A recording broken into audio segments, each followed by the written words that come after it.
Salah satu faktor utama yang menyebabkan kegagalan bahasa Melayu dalam mempersatukan ras di Malaysia adalah kebijakan yang dianggap kurang inklusif. Bahasa Melayu memang diakui sebagai bahasa resmi negara, namun dominasi bahasa Inggris dan bahasa ibu masing-masing kelompok etnis masih sangat kuat dalam kehidupan sehari-hari, terutama di bidang pendidikan dan ekonomi. Sekolah-sekolah vernakular seperti sekolah jenis kebangsaan Cina (SJKC) dan Tamil (SJKT) memperkuat identitas etnis masing-masing dan membuat penggunaan bahasa Melayu menjadi kurang dominan di kalangan non-Melayu. Banyak warga yang tidak bangga atau tidak sayang pada bahasa nasional. Theo mengimbau masyarakat Melayu untuk menjadi yang terdepan dalam mengangkat bahasa tersebut. Bahasa Melayu di luar Malaysia, kita harus bekerja untuk menghargai dan menghormati bahasa kita sendiri. Sikap itu penting. Saya menemukan tidak ada rasa bangga di antara orang Malaysia untuk bahasa tersebut, apalagi di antara orang Melayu sendiri untuk bahasa ibu mereka. Assalamualaikum warahmatullahi wabarakatuh. Aku mulailah dulu ya. Ya Allah, lindungilah lisanku supaya bisa membuka hati kau, supaya kau tak membuat malu Melayu-Melayu yang lain. Dah, dari komen kau ni, mau bahasa negara Malaysia atau bahasa negara Malaysia sama saja berasal dari bahasa Melayu, hanya saja bahasa Indonesia dikuatkan dengan menyerap bahasa daerah lain. Sudin, aku dah jelaskan, negara Kesatuan Republik Indonesia itu memiliki bahasa persatuan, yaitu bahasa Indonesia. Aku juga sudah cakap dan aku juga sudah akui bahwasanya bahasa Melayu adalah salah satu akar dalam bahasa Indonesia. Aku pun dah cakap Melayu mana yang pakai, bahasa Melayu mana yang kami pakai. Aku pun dah jelaskan dengan kau. Nah, kalau kau nak banggakan bahasa Melayu negara kau Malaysia, syukur, alhamdulillah, banggalah kau. Bagaimana cara kau bangga? Kau gunakan dia dalam hari-hari, ya kan? Gunakan dia dalam bernegara. Mika di negara Malaysia harus kompak gunakan itu sebagai bahasa persatuan. Yang aku tengok dekat parlimen Mika sampai detik ini masih kecoh dengan bahasa. Sebab apa? Mika tak ada bahasa persatuan. Mika cuma iri saja karena bahasa Indonesia menjadi bahasa yang diakui dunia.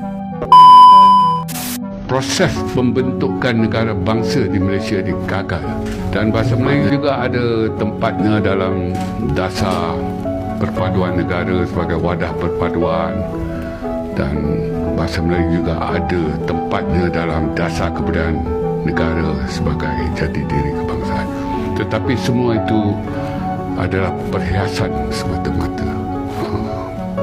Mengapa saya berkata sedemikian? Kerana kita dapat lihat, seperti yang saya katakan tadi, bahasa Melayu melukut di tepi gantang, maknanya tak penting pun, dan juga ia mengemis di tanah watannya sendiri. Dan bahasa Melayu adalah satu-satunya bahasa negara di dunia ini yang tidak diketahui sepenuhnya oleh warga negaranya sendiri. Ini YB tidak pernah berlaku di mana-mana. Di mana-mana negara, warga negara wajib mengetahui dan kalau boleh menguasai bahasa negara. Tetapi sayangnya di negara kita setelah 67 tahun kita merdeka tahun ini, kita masih mendapati ramai warga negara yang tak boleh berbahasa negara dengan baik. Dan ini sesuatu yang cukup malang. Dan ini adalah antara petanda bahawa proses pembentukan negara bangsa di Malaysia gagal. Maknanya proses kita untuk membentuk manusia Malaysia itu gagal. Saya tak kata kesemuanya, tetapi kita gagal dalam beberapa aspek pembentukan negara bangsa, proses pembentukan insaniah manusia Malaysia itu. Sebab kita dapat lihat mutu kewarganegaraan warga negara kita itu begitu teruk. Ada yang tak boleh berbahasa Melayu langsung, sedangkan bahasa Melayu adalah bahasa negara kita. Dan apabila tak boleh berbahasa Melayu langsung itu, apabila ditegur, lawan balik pula tu. Dan mencemuh bahasa Melayu, bahawa bahasa Melayu tidak ada nilai ekonomi jika dibandingkan dengan bahasa Cina, Mandarin dan juga bahasa Inggeris. Paling jauh bahasa Melayu boleh pergi ialah Indonesia. Itu kata-kata daripada seorang bekas menteri yang pernah menjadi menteri, ya, sekitar tahun 2018. Ya.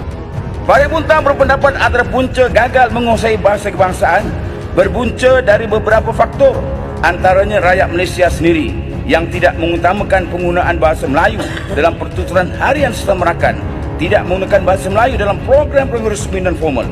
Saya amat terasa sebagai rakyat Malaysia yang mendukung tinggi perlembagaan negara, perkara 152 yang peruntukan bahasa kebangsaan di Malaysia adalah bahasa Melayu, namun masih ada mana-mana pihak tidak menghormati bahasa Melayu. Contohnya program-program yang sering kadang-kadang diadakan di Parlimen sendiri oleh beberapa pihak. Pucuk Borneo minta sikit pencerahan boleh dalam bahasa Melayu.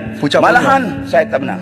Malahan membentang yang membentangkan paper berucap sepenuhnya dalam bahasa Inggeris, sedangkan mereka rakyat Malaysia amat malang sebagai rakyat Malaysia yang mendukung tinggi perlembagaan negara tetapi tidak mampu membentangkan dalam bahasa Melayu. Justru dalam apa sahaja program yang resmi atau formal, wajibkan menggunakan bahasa Melayu dalam semua sesi majlis, mesyuarat di peringkat jabatan kerajaan maupun JLC ataupun syarikat-syarikat swasta juga diwajibkan sepenuhnya menggunakan bahasa Melayu, termasuk semua dokumen-dokumen mesyuarat disediakan dalam bahasa Melayu. Sama juga urusan-urusan di mana-mana bank, bahasa Inggeris lebih diutamakan. Perjanjian antara pelanggan dengan pihak bank masih lagi dalam bahasa Inggeris. Surat-surat peringatan kepada peminjam bank masih ada yang menggunakan bahasa Inggeris. Ini seolah-olah kedudukan bahasa Melayu sebagai bahasa kebangsaan negara tidak dihormati oleh institusi kewangan dan rakyat Malaysia yang dihujat kerana menggunakan bahasa Indonesia.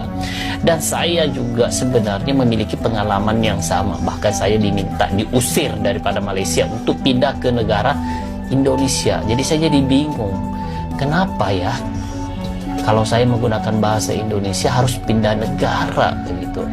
Jadi orang-orang lain yang menggunakan bahasa Inggris, bahasa-bahasa asing yang lain, kenapa dipuja-puja begitu? Kenapa kalau menggunakan bahasa Indonesia bahkan disuruh pindah negara, guys? Supaya ada satu perkataan yang tidak menarik, ada yang menggelarkan sekarang ini dengan gelaran bapa ketimbang. Saya baca dalam internet, dalam WhatsApp ada ketimbang dia kencing, tipu dan sembang. Apa pandangan Larut?